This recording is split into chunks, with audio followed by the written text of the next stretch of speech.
America ప్రభుత్వం కొత్త రకం డివైస్ను రహస్య ఆపరేషన్ ద్వారా కొనుగోలు చేసినట్టుగా అక్కడి మీడియాలో వార్తలు వస్తున్నాయి. అయితే విచారణలో తేలింది ఏంటంటే ఈ డివైస్ హవానా సిండ్రోమ్కు సంబంధించిందని చెబుతున్నారు. ఇక హవానా సిండ్రోమ్ విషయానికి వస్తే ముందుగా 2016లో క్యూబాలో అమెరికా రాయబారులు దీని బారిన పడ్డారు. అటు తర్వాత ప్రపంచవ్యాప్తంగా దౌత్యవేత్తలు, ఇంటెలిజెన్స్ అధికారులు, మిలిటరీ అధికారులు, వారి కుటుంబ సభ్యులు కూడా హవానా సిండ్రోమ్కు గురయ్యారు.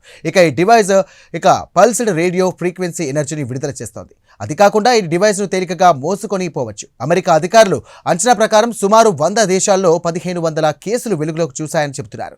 మరి హవానా సిండ్రోమ్ అంటే ఏంటి? ఈ డివైస్ వెనుక ఎవరి పాత్ర ఉందో ఈ ప్రత్యేక కథనంలో మరింత సమాచారం ఇప్పుడు తెలుసుకుందాం.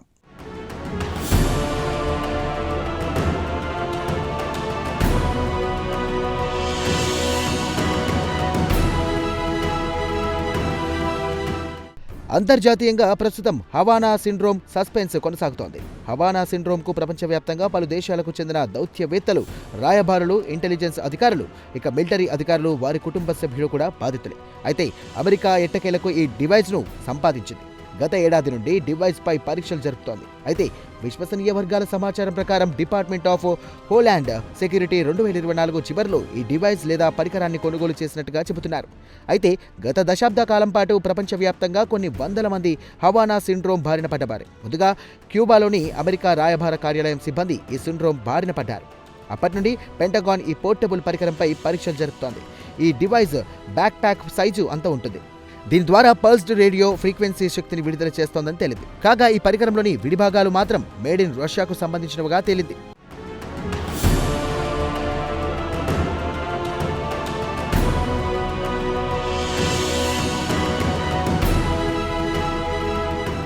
ప్రస్తుతం ఈ పరికరంపై జరుపుతున్న పరీక్షల ద్వారా హవానా సిండ్రోమ్ బారిన పడ్డ వారిలో ఉండే లక్షణాలు కనిపిస్తున్నాయని చెబుతున్నారు. అయితే పెంటగాన్ కానీ, డిహెచ్ఎస్ కానీ లేదా CIA కానీ తాజాగా జరుపుతున్న డివైస్ పరీక్షల గురించి మాత్రం కామెంట్ చేయడం లేదు. ఇక హవానా సిండ్రోమ్ బారిన పడిన వారి విషయానికి వస్తే ఏదో తెలియని అనారోగ్యానికి గురవుతున్నారు. మెదడు పగిలిపోతోందా అనే ఫీలింగ్ కలుగుతోంది. ఇక అంతుపట్టని ఈ జబ్బును ముందుగా క్యూబాలో కనుగొన్నారు. అమెరికాకు చెందిన దౌత్యవేత్తలు, ఇంటెలిజెన్స్ అధికారులు దీని బారిన పడ్డారు. 2015లో క్యూబాలో అమెరికా రాయబార కార్యాలయాన్ని ప్రారంభించిన తర్వాత నుండి ఈ అంతుపట్టిన జబ్బుతో రాయబార కార్యాలయ ఉద్యోగులు మంచాన పడ్డారు. ఈ జబ్బుతో తల తిరగడం, అలసట, జ్ఞాపకశక్తి కోల్పోవడం, దృష్టిలోపంతో పాటు వికారం, మైగ్రేన్, తలపై బలమైన ఒత్తిడి, తల తిరగడం, చెవులు బద్దలయ్యేలా శబ్దాలు వినిపించడం లాంటివి అనుభవించామని బాధితులు తెలియజేశారు.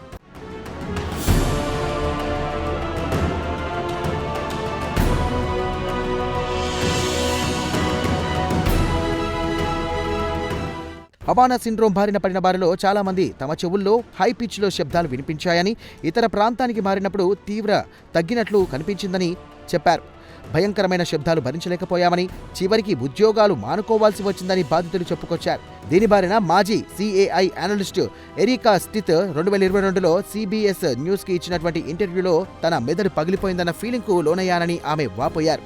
దేశానికి సేవ చేసినందుకు ఫలితం ఇదే అని, తమ బాగోగులను చూడాల్సిన బాధ్యత ప్రభుత్వంపై ఉందని ఆమె నొక్కి చెప్పారు. అయితే అమెరికా ప్రభుత్వం ఈ కేసులను అసాధారణ ఆరోగ్య సంఘటనలు లేదా AHIలుగా నిర్ధారించింది. అయితే అధికారులు మాత్రం బాధితులు ఏ జబ్బుకు గురయ్యారనే కారణం మాత్రం చెప్పలేకపోయారు.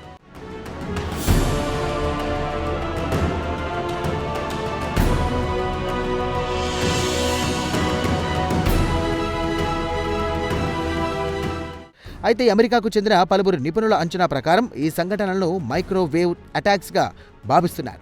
మరికొంతమంది మాత్రం రహస్యమైన ఆయుధం నుండి అత్యంత శక్తివంతమైన మైక్రోవేవ్ లేదా అల్ట్రాసౌండ్ ఎనర్జీ బీమ్ వల్ల గాయపడ్డారని అంచనా వేస్తున్నారు. అయితే హవానా సిండ్రోమ్ బారిన పడ్డ బాధితులు సుమారు దశాబ్ద కాలం పాటు తీవ్ర ఇబ్బందులు పడ్డారు. బాధితులంతా ప్రభుత్వంపై మండిపడుతున్నారు. విదేశాల్లో పనిచేస్తున్నప్పుడు వింత జబ్బుతో బాధపడ్డా ప్రభుత్వం తమకు అండగా నిలవలేదని, ప్రత్యేక మెడికల్ కేర్ ఇప్పించడంలో ఘోరంగా విఫలమైందని ఆగ్రహం వ్యక్తం చేశారు. 2016 నుండి సుమారు 1500 మంది హవానా సిండ్రోమ్ బారిన పడ్డవారే. వారిలో వైట్ హౌస్ సిబ్బందితో పాటు CAI అధికారులు, FBI ఏజెంట్స్, మిలిటరీ అధికారులు, వారి కుటుంబ సభ్యులు ఉన్నారు. ఇలాంటి కేసులు సుమారు కొన్ని డజన్ల దేశాలలో వెలుగు చూశాయి. కానీ మిస్టరీ జబ్బు గురించి వాషింగ్టన్ DCకి కూడా పూర్తి సమాచారం తెలుసు.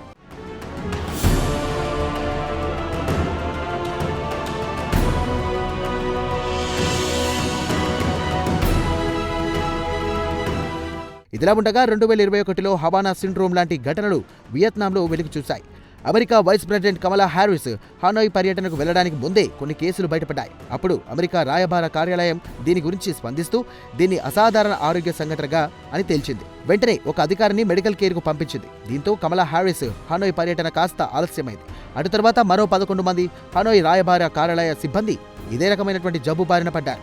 కాగా ఆమెను హనాయ్లో స్వాగతం పలకడానికి డిఫెన్స్ డిపార్ట్మెంట్ టీం ఏర్పాటు చేస్తూ బిజీగా ఉన్నారు. అప్పుడే డిఫెన్స్ డిపార్ట్మెంట్కు చెందిన 9 ఉద్యోగులు అనారోగ్యం పాలయ్యారు. మరో 2 అమెరికా రాయబార కార్యాలయ సిబ్బంది కూడా ఊహకు అందని జబ్బు బారిన పడ్డారు. అయితే హనోయ్ పర్యటనలో కమలా హ్యారిస్ మాత్రం సురక్షితంగా బయటపడ్డారు. జబ్బు బారిన సిబ్బంది వియత్నాం నుంచి అమెరికాకు తరలించారు.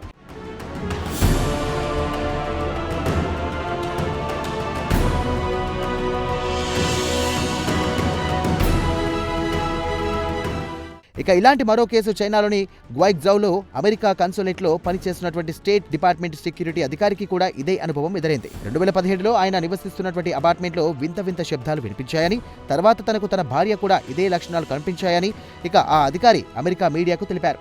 సెక్యూరిటీ అధికారి మార్క్ లెంచి తన చెవుల్లో భరించరాని శబ్దాలు 4 సార్లు విన్నానని చెప్పారు. అయితే ఈ శబ్దాలు రోజుకు ఒకచోట ఒకే సమయం వినిపించాయని చెప్పారు. రాత్రి సమయంలో తన కుమారుణ్ణి క్రిబ్లో పడుకొని పెట్టేటప్పుడు చెవుల్లో పెద్ద శబ్దాలు వినిపించాయని, గతంలో అలాంటి శబ్దాలు ఎప్పుడూ వినలేదని అన్నారు. ఈ శబ్దాలు విన్న తర్వాత తన భార్య కూడా అనారోగ్యం పాలయ్యారు. ఆమె కూడా తన చెవుల్లో పెద్ద శబ్దాలు వినిపిస్తున్నాయని చెప్పారని, హవానా సిండ్రోమ్ జబ్బు గురించి తన అనుభవాన్ని అతను అమెరికా మీడియాకు వివరించారు.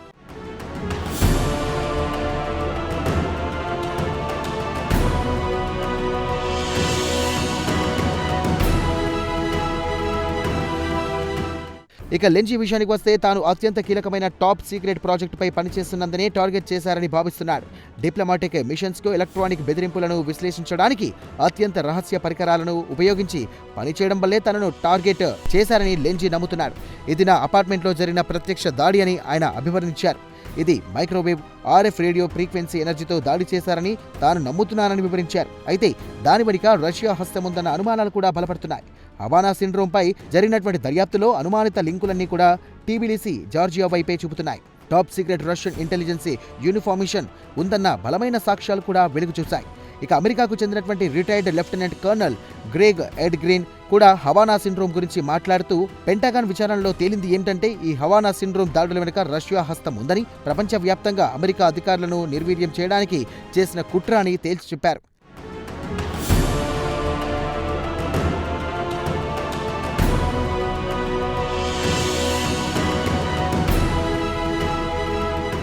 హవానా సిండ్రోమ్ జబ్బుకు కారణం విదేశీ శక్తులని అమెరికా భావిస్తోంది. దీనిపై విచారణ జరుపుతున్నామని, దర్యాప్తు పూర్తయిన తర్వాత వివరాలు బహిరంగపరుస్తామని నేషనల్ ఇంటెలిజెన్స్ డైరెక్టర్ కార్యాలయం తెలిపింది. ఇలాంటి వ్యాధి లక్షణాలకు మాస్క్లో 2017లో తాను గురయ్యానని మరో అధికారి తన అనుభవాన్ని పంచుకున్నారు. అయితే CIA మాత్రం ఇలాంటి టెక్నాలజీ లేదు, అలాంటి పరికరం లేదు, గోరంతలను కొండంతలు చేసి చూపుతున్నారని హవానా సిండ్రోమ్ గురించి మాట్లాడుతూ అన్ని ఊహాగానాలే అని కొట్టిపారేసింది. మొత్తానికి దీనిపై భిన్నాభిప్రాయాలు వ్యక్తమవుతున్నాయి. మరికొత్తగా అమెరికా హవానా సిండ్రోమ్కు మూల కారణమైనటువంటి పరికరంపై పరీక్షలు జరుపుతోంది. దీనిపై పూర్తి నివేదిక వచ్చే వరకు ఊహాగానాలు పెరగడమే తప్ప తగ్గే ఛాన్స్ లేదంటున్నారు CAI అధికారులు.